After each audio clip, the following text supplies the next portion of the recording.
Prajagalam TV ప్రతి క్షణం ప్రజాక్షేమం కోసం. Welcome to Prajagalam news. Eluru assembly నియోజకవర్గ వైఎస్ఆర్సీపీ స్థానిక సంస్థల ప్రజా ప్రతినిధులు కార్యకర్తలతో పార్టీ కేంద్ర కార్యాలయంలో మాజీ ముఖ్యమంత్రి పార్టీ అధ్యక్షుడు శ్రీ వైఎస్ జగన్మోహన్ రెడ్డి సమావేశమయ్యారు.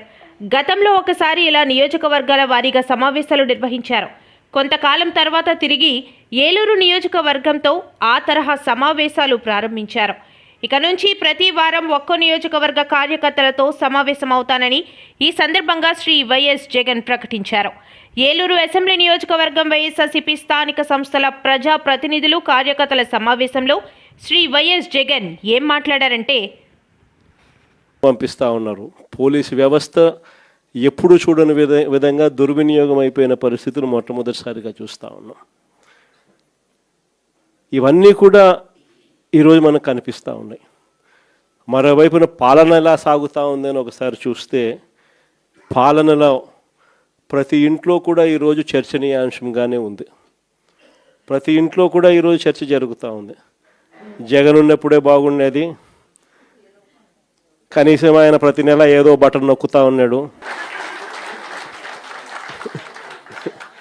ఖచ్చితంగా మాట చెప్పినాడు, మాట ప్రకారం నిలబడ్డాడు.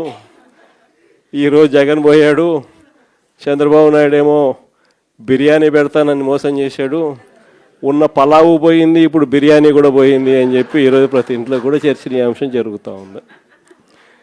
ఈరోజు నిజంగానే ప్రతి ఇంట్లో కూడా పోలికను చూస్తూ ఉన్నారు.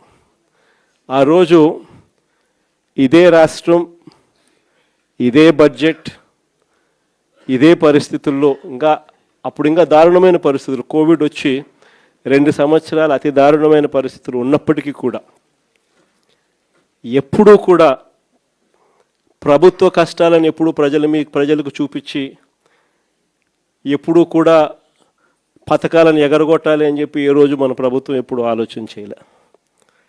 మన కష్టాలు ఎన్నున్నా కూడా ముఖంలో చిక్కటి చిరునవ్వే మెయింటైన్ చేశాం. ప్రజలకు మాత్రం చెప్పిన ప్రతి మంచి కూడా చేసి చూపించిన ప్రభుత్వం మనదే. కానీ ఎప్పుడైతే మనం ఓడిపోయినామో, ఎప్పుడైతే చంద్రబాబు నాయుడు గారి పాలన ప్రజలు మళ్ళీ తిరిగి చూశారో అప్పుడు తేడా కనిపిస్తూ ఉంది. జగన్ వల్ల మంచి జరిగింది, జగన్ ఎలా చేయగలిగినాడు, చంద్రబాబు నాయుడు ఎందుకు చేయలేకపోతా ఉన్నాడు, చంద్రబాబు నాయుడు అంత అబద్ధాలోడు, మోసం చేసేవాడు ప్రపంచ చరిత్రలో ఎవడు ఉండడు అని కూడా చెప్తా ఉన్నారు.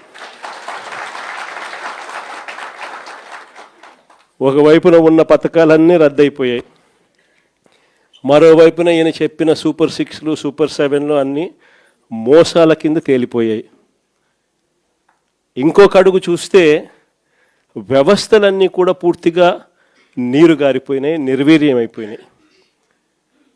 ఆశ్చర్యం కలిగించే విధంగా స్కూళ్ళు అయితే కలకలలాడుతూ ఉన్నాయి. మన ప్రభుత్వంలో మొట్టమొదటిసారిగా స్కూల్ రూపురేఖలు మారాయి. దశాబ్దాలుగా ఎవడు కూడా పట్టించుకునే పరిస్థితి నుంచి స్కూళ్ళ రూపురేఖలు మారి ప్రైవేట్ వాళ్ళు కూడా గవర్నమెంట్ స్కూళ్ళతో పోటీ పడే పరిస్థితి ఎప్పుడు వచ్చింది అని అంటే అది కేవలం మన 5 సంవత్సరాల పరిపాలనలో మాత్రమే జరిగింది. గవర్నమెంట్ స్కూళ్ళల్లో పిల్లల్ని చేర్పించాలంటే ఎమ్మెల్యే చేత రికమెండేషన్ తీసుకొని పోయి, లెటర్లు తీసుకొని పోయి చేర్పించే పరిస్థితి నుంచి ఈరోజు గవర్నమెంట్ స్కూళ్ళల్లో ఏకంగా దాదాపుగా 9 లక్షల మంది పిల్లలు గవర్నమెంట్ స్కూళ్ళు మానేసిన పరిస్థితి ఈరోజు రాష్ట్రంలో కనిపిస్తూ ఉంది. స్కూళ్ళు నాశనం అయిపోయాయి.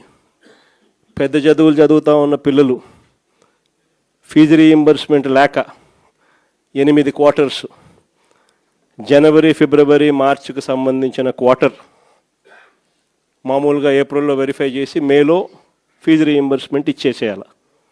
ఒక క్వార్టర్ అయిపోతూనే, ఒక త్రైమాసికం అయిపోతూనే ఆ త్రైమాసికానికి సంబంధించి మన ప్రభుత్వ హయాంలో నెక్స్ట్ త్రైమాసికంలో పాత త్రైమాసికానికి సంబంధించిన డబ్బులు ఆ తల్లుల ఖాతాల్లోకి డబ్బులు పడేటివి వెరిఫికేషన్ కంప్లీట్ చేసుకుని. జనవరి, ఫిబ్రవరి, మార్చికి సంబంధించిన త్రైమాసికం ఆ క్వార్టర్ నుంచి ఎలక్షన్ కోడ్ మార్చి 16వ తారీఖు ఎలక్షన్ కోడ్ వచ్చింది. అక్కడ ఆగిపోయింది. అంతే, అక్కడ నుంచి ఈ నిన్న డిసెంబర్కు ఏకంగా 8 క్వార్టర్స్. ఒక్కొక్క క్వార్టర్కు పిల్లలకు ఫీజు రీయింబర్స్మెంట్ కింద 700 కోట్లు ఒక్కొక్క క్వార్టర్కు త్రైమాసికానికి డబ్బులు ఇవ్వాల్సి వస్తే 8 క్వార్టర్స్ అంటే 8 × 7 5,600 కోట్లకు గాను కేవలం 700 కోట్లు ఇచ్చినారు. 4,900 కోట్లు బకాయి. వసతి దీవెన కింద ప్రతి జనవరిలో 1,100 కోట్లు పిల్లలకు బోర్డింగ్ అండ్ లాడ్జింగ్ ఖర్చుల కోసం, ఇంజనీరింగ్ చదివే పిల్లలకు, ఇటువంటి చదువులకు డిగ్రీ చదివే పిల్లలకు ప్రతి సంవత్సరం, ఇంజనీరింగ్ చదివే పిల్లలకైతే 20,000, పాలిటెక్నిక్ చదివే పిల్లలకు 15,000, ఐటీఐ చదివే పిల్లలకు 10,000, ఇలా ప్రతి సంవత్సరం కూడా క్రమం తప్పకుండా ఏప్రిల్ మాసంలో ప్రతి సంవత్సరంలో 1,100 కోట్లు మన ప్రభుత్వం జమ చేసేది. ఈ ప్రభుత్వం వచ్చింది ఏప్రిల్ 2024, ఏప్రిల్ 2025 2,200 కోట్లు బకాయిలు.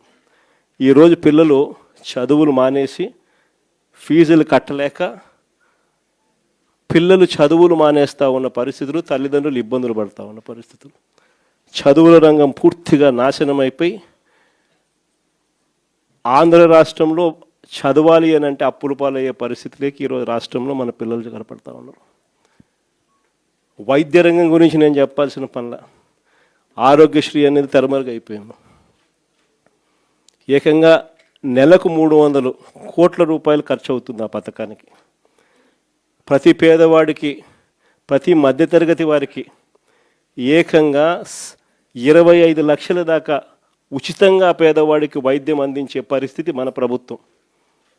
3,300 ప్రొసీజర్లకు విస్తరించి 25 లక్షల దాకా ఉచితంగా పేదవాడికి వైద్యం అందిస్తూ, పేద మధ్యతరగతి వారికి వైద్యం అందిస్తూ మన ప్రభుత్వ హయాంలో ఆరోగ్యశ్రీని నాన్న ఈ లెవెల్లోకి తీసుకొస్తే మనం ఈ లెవెల్లోకి తీసుకుని పోయి నడిపించినాం.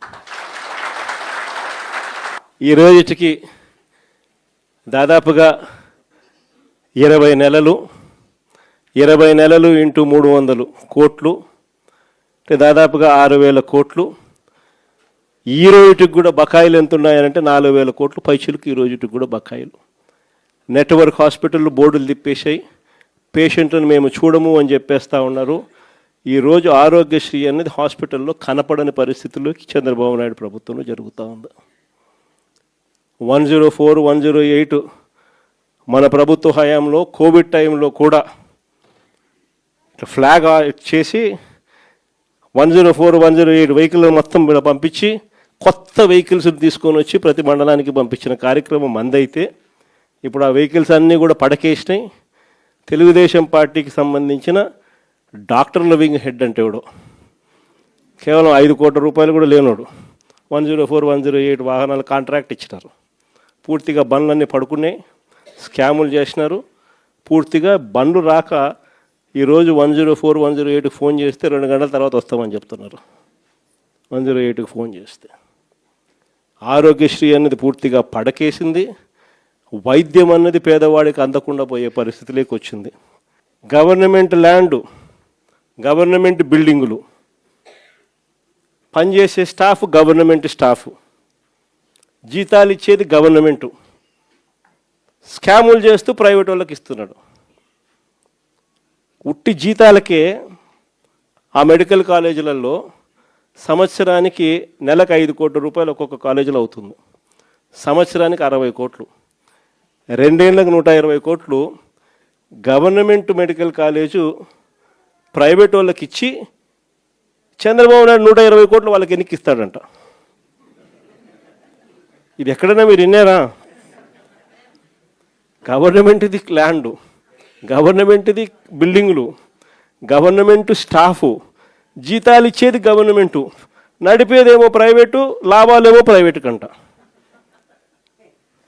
ఇట్లాంటి దారుణమైన స్కాములు చేస్తే మేము అధికారంలోకి వచ్చినాక 2 నెలల్లో బొక్కలు వేస్తానని చెప్పిన.